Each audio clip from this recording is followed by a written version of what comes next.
Welcome to Talk Art. I'm Sally Rain, and I'll be your host as we delve into the world of the artist and the art that's all around us. Talk Art is sponsored by the Silicon Valley Open Studios. During the first 3 weekends in May, hundreds of local artists open their studios to the public.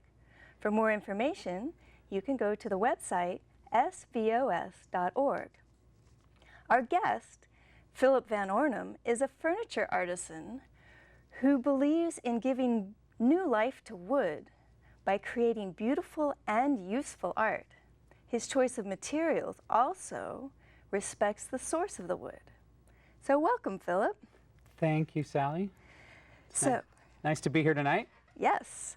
So I'm very excited. I love woodworking and I love the patterns that are created in wood, and I think your work is an exemplar of that kind of patterning in wood. So I'm interested in how you learned how to create such beautiful pieces. Where did you start?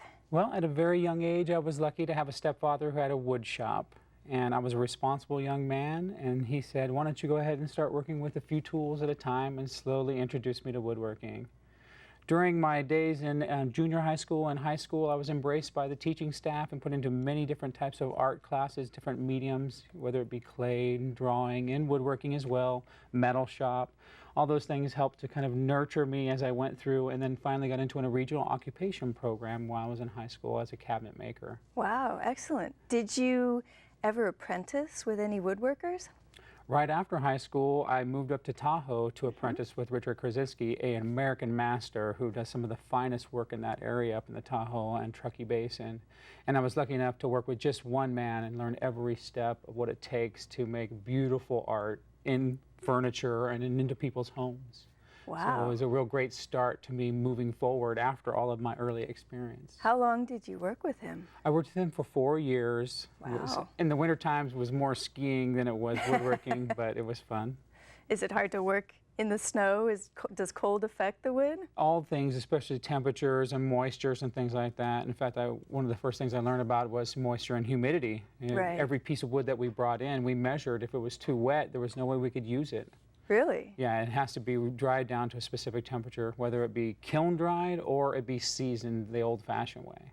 So seasoned as in it just sits for a while? How does that work? It has to sit, you have to cut the wood and stack it and then let it sit and let it release its tension over time into an even temperature kind of for a few years. The best that they did when they were early woodworkers put it at the beginnings of caves, so it wasn't too moist and it wasn't too dry and the temperature stayed the same.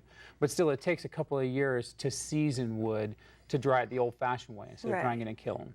So is that the way that you usually do it, or do you use a kiln dry? I've used both. You know, there are places for both. The seasoned dry is when I'm there with an arborist and we cut down a specific tree for some reason and he turns it into lumber for me. I've brought a piece here that kind of shows you just how rough it is when I get a hold of it. He roughs it down into big giant boards that are really rough on the surface from the blades that cut it up. And then I stack that for 2 years and let that dry, turn it a little bit and give it fresh air and things like that. And then eventually over time I mill it and machine it until it's perfect and smooth, straight and true. So what do you use? What tools would you use to create such a smooth surface? Part of what it takes to take a curved and crazy wacky board and make it straight, one of the first tools you use is a joiner. It would put one edge to make it true and square. Off of that edge you can cut other square edges to it and work it till you can get both square on all 4 sides. But wood can't just be milled in one quick removal of material. If one of the first tricks that Richard Krasinski, the master, taught me was that wood is ever moving. Really? And every time you remove a little bit of tension and stress within the wood still has to reflect that. So even though I may smooth this surface off and make it flat again, if I let the wood sit for a while, the tension will release because of the layers that were taken away. Really? And so it'll go to crooked, basically. And so a lot of times the best way to do it is to make it true and straight a small amount, let it sit for a couple of weeks, check to see if it's still true and straight, take a little bit more off of it, so that when you get down to your final size of the piece, you're taking off so little that there's no tension left to move within the wood, and it will remain true and straight. So what creates that tension? Every single tree has a life within its rings. Oh, and yeah. all of those rings are grown for different years. Each year, that tree may have a heavy water year and have a large ring, or a very dry few years and have very small, tight rings. There could be a load from snow, or another tree may have fallen on it. All these different variables make the tree what it is, let alone that underneath the ground, it's reaching just as far as a tree is growing above the ground. And it may run into new minerals within the earth. It may have run into an old campfire and bring in a lot of ash, which is a good mineral for growth, but it also changes the way the wood structure itself is as it pulls those minerals up and then sends them back down from the tree. That's how it builds it. It's like each year it gets a new stack of tubes or straws all the way around it to move things up and down, and then the next year, the next layer grows outside of it. And those also pressure and compress those inner layers, the very center being so tight, compact by the tree itself. Wow, so working with it, you feel all of that and notice it. Well, yeah, the wood itself, well, sometimes it looks like a perfectly nice board. Maybe if you're working with kiln drying, where what they've done is they've cut it and made it into a board as fast as they can. They strapped it into a big pallet, and they threw it in a kiln and dried it real fast. And it kind of locks the tension in it. And then you get a board and you say, oh, it's not too crooked, and you put it on a tool and you start removing it, and the next thing you know, it's really crooked. And it's bowed because you've released some of that tension and it started to move again. So here's an example here of a piece that has this knot in it. And as you can see, I've taken some time to make this piece as one with these tendons sticking off the end, because eventually the piece will go in where the grain will run between the two. But then I cut them in half to make them two separate pieces, and what that did is it released so much tension in here that there's a large cup and a large cup because of the tension around those rings around that knot. So yeah, you can see how much it's hard to see here, but it's bowed quite a bit. This piece, I made extra pieces just because I knew something like this might happen, and this one would be a scrap piece now, which I would use for testing or things like that to make other possible cuts or to set up jigs for future stuff. Does that almost always happen with a knot, or is this it's not necessarily a knot. I liked the knot for the beauty. I wanted a little bit of the beauty, and I knew the risk. But that's where you get the real fire and flame out of the grain, too. So with another piece, a perfect example of the same one, has less movement, and it, too, was from the same piece. Each piece, as you machine and mill it more, becomes more valuable. So if something does bend, or if something does, its value changes. I want this to fit into the end, but if it's no longer good, I can't use it. So I always make spares. Always make spares. Piece. So this one here. So show us a different way of joining things together. You have another piece that you want to show us. Sure. Here we have what is called a floating mortise and tenon. It uses a biscuit or a lamello. The original man who invented the machine was Mr. Lamello, and the machine was called a lamella machine. It cuts a slot into the side of the piece of wood here that the biscuit would fit into, then receiving another biscuit to make a joined piece. So that keeps them flat with some together. glues, it aligns the surfaces, but also it becomes one with it as the glue dries, and so now you have a piece that is extending into and out of the other. Of course, this is a floating mortise and tenon. Here, you saw here was a tenon that is not floating. It's a part of this piece that will go into a mortise. And so you would use something like for framing a picture or something like that, you would use that? I would use that for a lot of different things. It also works really well for joining multiple pieces together this way. So if I wanted to make a big wide board, I wouldn't just choose a wide board, because those rings will make it cup. No matter how much I try to make it straight, the rings will keep making it cup. So instead, I would choose multiple smaller pieces and have the cups opposite so that they equal each other out. Interesting. So that's another great way of using this biscuit. Lots of work goes into this before it even becomes anything. That's true, That's I have to say. So you brought some pictures and images of did. other pieces that you've made that have been completed. So let's take a look at those now. Sure. This is a Mosaic top cigar box. It was commissioned by a lady whose husband very much enjoys his cigars, and she wanted something that had everything that would work for her when it comes to the different types of woods, the things that he loves, but also has a little bit of movement and feel, enough masculinity for him. So did you have to plan out every one of those pieces so that they would fit together? Sometimes the best method is to allow the wood to speak to you. A lot of times I may have a piece of wood that I see would crack easy if I was to try and make it this way, but I try to make it into another shape. In this particular one, I randomly just made the pieces and spit them out. This piece was an anniversary box and has a special story behind it. The gentleman and his wife on their 10th anniversary went hiking at high elevation, and he picked up the stick that you see as the handle at the top of this box. 10 years later, he came to me and said, "I've saved this stick and it's now coming up on our 20th anniversary. Make me something to match and work with this stick." But then he let me talk to him and get to know him and feel how he would do it if he was an artist. And basically, I let the wood talk to me, and this spat out. That's and along beautiful. comes the 20th anniversary, and she thought, "You didn't get anything at all." But instead, he came up with a really great piece, and they That's love it awesome. today. This is a 4-point star mirror, which I showed in my previous shows, but this one has mappa burl. It's a very hard word to work with. The burl itself is the base of the mappa tree, which has a lot of little saplings that grow out of it. And that's all those little dots that you see on that piece of wood. And each time they die off, the burl grows a little bit bigger and grows around them, and that's why you see all the swirl and life to that Wow. grain. That's beautiful.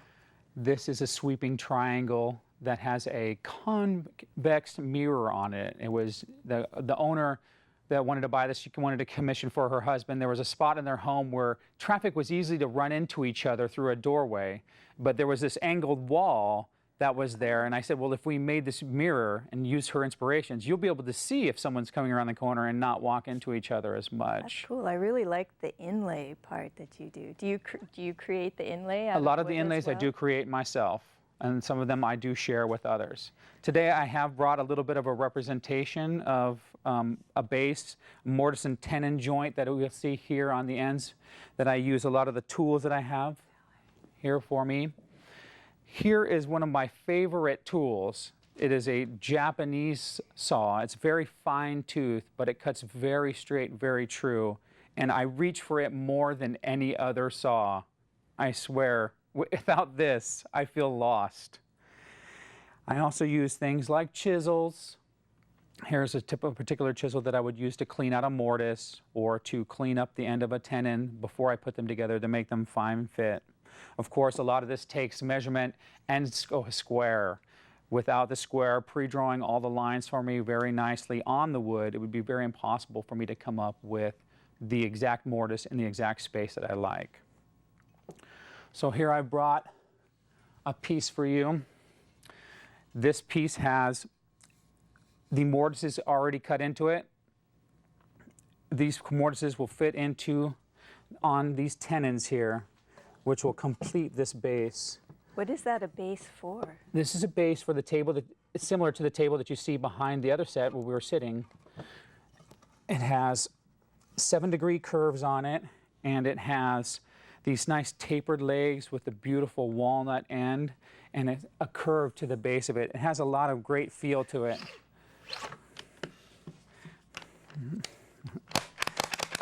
I'm going to clamp it together here with my clamp real quick so it won't fall apart on me. Oop. Oh, no. My clamp came out. Anyway, I'm not going to be able to turn it around, so I have some other photos for you as well. Here it is completed, though, what it would be for the skirt. Some of the other furniture pieces you might like and see is this new arts and crafts lantern that I've made here. A wonderful couple asked me to come up with a beautiful lantern for the outsides of their homes, for their arts and crafts built home. And so I made them this with art glass. It has luminescent mica glass in the top and an amber glass in the bottom. It's made out of teak. So that particular one is made to sit out in the weather for 50 to 75 years. Really? So Yeah. you build your furniture and your woodworking to last, I Of take course, if you're going to have it handmade. Now this one is here on set. This is a Mosaic top table. The table is done in the style where I worked with the wood that was cut from a tree in Danville. I dried the wood. Most of the majority of the walnut that you see in this piece all came from the same tree. Wow. And the legs are actually book matched. If you were to remove the legs and line them up, you'd be able to follow the knots right through them because they came from that same section of the tree.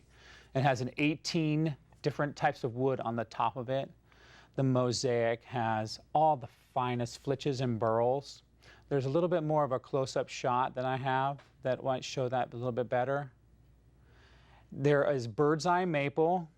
There is a burl of redwood. There is Edamo and Paduke and Purple Heart and Tiger Maple, Suma Uma. There's just a lot more than I can actually name, but that's a little bit of a close-up. How do you join those together? That must be incredibly challenging. I take the pieces and individually fit them one at a time to the next piece, and then I look at the next colors per se that I might like to lay into it. You know, I want to spread out these colors, but I want one or two of each type of them within it.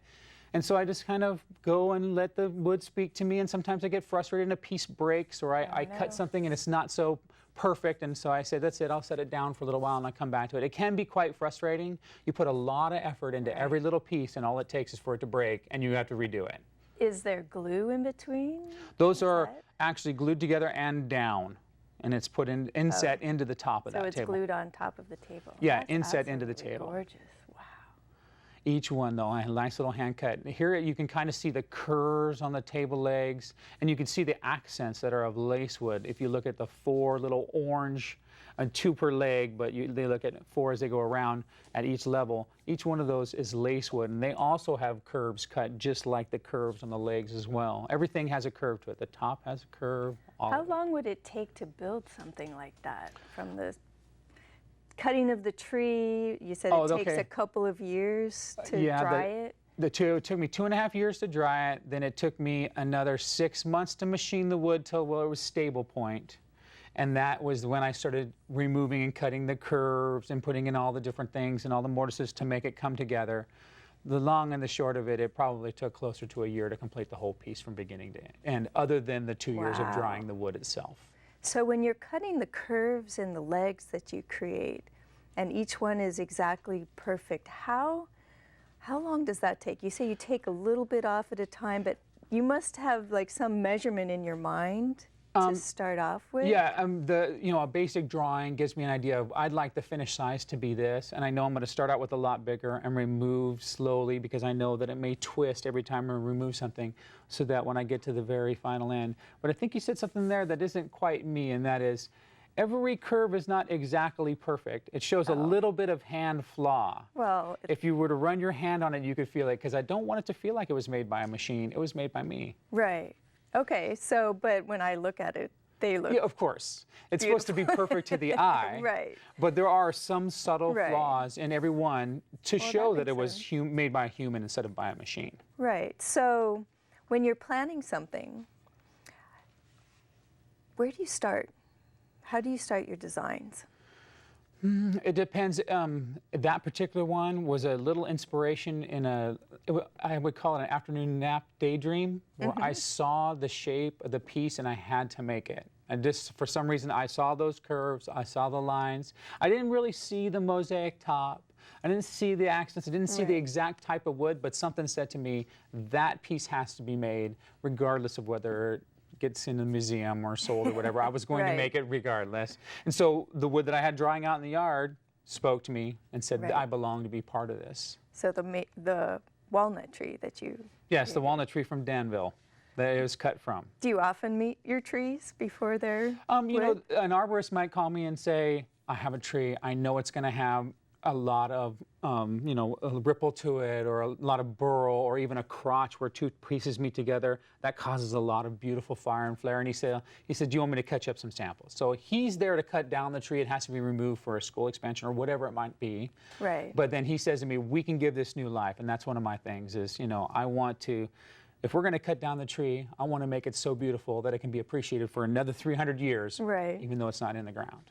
So will your furniture last for 300 years? Yes. Is that the intent? Yes. Yes, I want You it to say that last. I definite. want it to fall out of the back of a truck and still survive. It may be dinged up, but I Right. want it to survive. I That's always wanted to amazing. make it the old school way, and that's why I do the mortise and tenon and things like that. No nails. So you don't use any nails? No, no Wow. nails or staples. If I did, it would be for something as small as like I'm putting a back on something, and it isn't necessarily structural. But when Right. it comes to being sturdy and hold up, I want it to hold up for generations. I want people's kids to say, great great great grandma had this piece built for the family. Wow. Maybe even with a hidden safe in it, or a hidden drawer, something that the family can love and cherish. And it'll tell all their stories. Every person that took care of that piece, it'll be part of them. And if one day it does make it in a museum, then their names will too, because they took Right. care of it to get it there. So when you're creating your designs, do you have drawings? And you mentioned like secret safe, or do you do secret hidden drawers and things like that in some of your pieces? You know, that's the only way to do my pieces the way I look at it. I mean, it should be that it doesn't even appear that there's one there, but there is one there. If it's going to be custom made, you might as well get all the bells and whistles. That's awesome. So how do you design it? Do you do a drawing? Do you have sketches? I do or- just a rough, flat pencil drawing. I do not use a computer. I do not use any programs that's going to help it figure all the lines out for me. Instead, I get out a pencil the old school way and my little measuring stick, and I do all the drawings. And I basically make a very bare two-dimensional sketch. Don't have to put too much effort into it. I can already see what it'll look like before it's done from just the two-dimensional sketch. Right. So that's kind of where I start when it comes to designing one. Or it might be that a customer comes to me and says, we have a spot here, and I look at their other art and things like that, and I start to be inspired by the space, the colors, and things like that, and then I go back and come up with 3 or 4 designs and say, these I feel would fit perfectly in your space. So then in your workshop, do you have a whole library of art, of wood, I mean, to choose from? How does that work? Well, it can make you call, some people may say I'm a wood hoarder. Oh. So it has its blessings and it has its nightmare, but there are times though when I literally have asked myself, what kind of piece should I put here? And then I remember that piece that's way back in the dust pile in the corner, and I bring it back out and I said, yes, this was the piece that belongs on this piece. In fact, the box that I showed earlier, where it had the stick that the man had gotten for the Right. anniversary box, that top, I had that piece of wood sitting in the shop for 7 years. And I knew one day something would want or make it, and then Right. when that box job came up, it popped right back into my head. And I said, that was made for this piece. And it worked out. Wow, that's amazing. The wood talks to you a little bit. Right, so like a painter might have particular colors in mind. You have actual pieces of wood and patterns that you know you have in your... I'm not sure. You know, it's kind of like being a young songwriter. You just kind of spit it out, and if it's good, it's great, and you kind of hash at it a little bit, kind of like what you might do yourself in your art. You might Right. starting and say, I'm going to take away this shape. I don't like this color here, and you kind of play with it until you start to Right. feel that great feeling within you, regardless of whether it's going to sell. I want it to make me go, wow, this is going to be Right. incredible. Well, that's, yeah, and they are incredible. The boxes that you create are just amazing. The patience it must take to fit each piece together is just amazing. Tell us a little bit about how you go about making a box, because I love boxes. And the boxes, it depends. You know, you've pointed out this one here earlier that you really like. It's very small and it's very thin and fragile. That basically was some pieces that were laying around, and I kind of started playing, and I said, oh, wow, a triangle box, that would be so cool. And then I said, well, what would a triangle box be used for, and those kinds of things. And slowly but surely, I said, oh, it would be great for a pencil and pen box, and it needs some inlay. So, of course, I had to do a nice little groove in there and put a piece of inlay within it Oh, so there that it is, has right some inside fanciness. there, like that, yeah. Mm-hmm. And then, is it more challenging to have this very thin wood? Because this is not plywood, this is wood. Oh yeah, that that's you've- maple and rosewood right there. Right. No, it is very challenging to work with the very small It's woods like a and to glue them millimeter. together without, you have no tolerance for forgiveness, basically. If it's not perfectly matched up, then it's going to look terrible, the gap, and it won't be strong, it won't hold up. So how do you create the inlay? These are like very fine. Well, an inlay can be made in different ways. Some people may just make an inlay as they go and put the pieces in. Right. One of the ways that I learned to do it was to make it up as an entire board. So if you were to take the inlay on its side, and as you see it here, I know it's hard to see, but if this were just this inlay piece here, if just the inlay piece here were a board that was long, you could slice off slices that were very thin. And that's what I've done here is I've sliced off, I've made a board the entire length that looks like this all the way through. Well, that's smart. And then I could slice off a piece, and I could put it into a piece, and I can set that board aside. It won't get damaged. And when I need more inlays, I can just cut more slices off of it. Wow. So it's one of the ways that you put a lot of effort into putting all these little pieces together. And if you do it just one at a time, it takes a long time. But to make it up as one long board, I may put in numerous hours, but then I have hundreds of that inlay to use in the future, or to combine with other ones. And what type of saw do you use to cut that so fine? A lot of times it will be a razor cutter, like a chopper, especially when it's only this thick. If it was a much thicker inlay, then obviously it needs to be cut by a saw blade and then machined. So razor blade, really? Wow. Like a paper cutter. Oh. Those large where you have a shear. It's a shear, basically. Right. As long as that But board very sharp. is strong and is on a good surface, you can shear off those slices. Wow. So briefly, tell us a little bit about what your future holds. Where can we see your art? Well, my art being seen in the Bay Area is going to kind of slim down a little bit. It's a little bit difficult to run the shop and go out and do all the shows and cover California and all the other states as well. So I think what my future is internet. So I'll be using places like Etsy and Artful Home, web pages where I'll build my own site, show my pieces, and have them available to the public and allow them to do the sale for me. Because with me having to prep for shows, which means making sure there's certain amounts of stock and things like that. Right, and taking these big pieces with you too. Yeah, and sometimes I'm halfway into a big piece and I have to stop everything, put the piece away, and that customer says, well, I don't have my piece yet. Well, I had 3 shows in there and I had to do all the work to keep me going for those as well. So internet sales are your...